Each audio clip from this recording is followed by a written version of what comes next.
یہ فرمایا اگر دنیا میں دل پھنسنے نہ پائے تو سب سے فائدہ اٹھائے. دنیا میں دل کے پھنسنے کی علامت یہ ہے کہ دنیا کے کاموں میں اللہ تعالیٰ کو بھول جائے. الحمدللہ. ہاں، اور دنیا کے جتنے جائز کام ہیں ان میں اللہ تعالیٰ کو یاد رکھے تو پھر سمجھو کہ یہ ہے یہ دنیا دل میں داخل نہیں ہے، یہ دل سے الگ الگ ہے. آگنا ہے.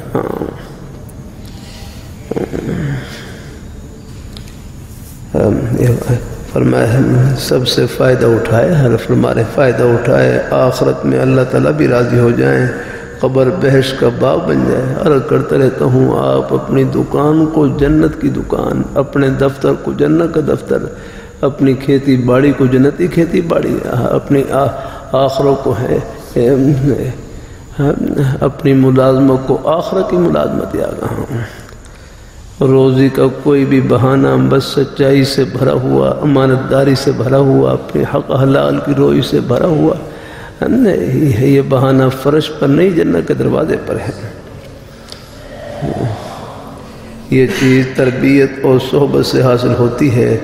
اکثریت کا حال یہ ہے کہ اسباب دنیا، بیوی بچوں کی ضروریات، کاروبار کا تو بڑا خیال ہے، نہیں ہے تو آخرت کا خیال نہیں. آگنا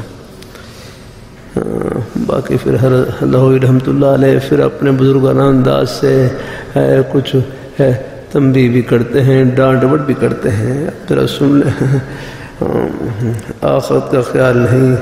پھر اب اللہ رحمۃ اللہ علیہ فرمارے بیوی طمع کی یار، بیٹے طمع کے یار، بھائی طمع کے یار، سب طمع کے یار. آگے اور سخت جملہ فرمائے سب غدار ہیں. اللہ تعالیٰ معاف فرمائے. بیوی طمع کے یار، بیٹے طمع کے یار، بھائی طمع کے یار، سب طمع کے یار. کوئی بھی بے طمع کا یار نہیں. بے طمع کے یار صرف اللہ تعالیٰ ہے. ہاں الحمدللہ. ہاں جن کو اپنے بندے سے کوئی طمع نہیں، کوئی لالچ نہیں. یا پھر بے طمع کے یار اللہ کے رسول صلی اللہ علیہ وسلم ہیں. اور پھر فرمایا پھر بے طمع کے یار کیا ہم اللہ والے ہیں. الحمدللہ.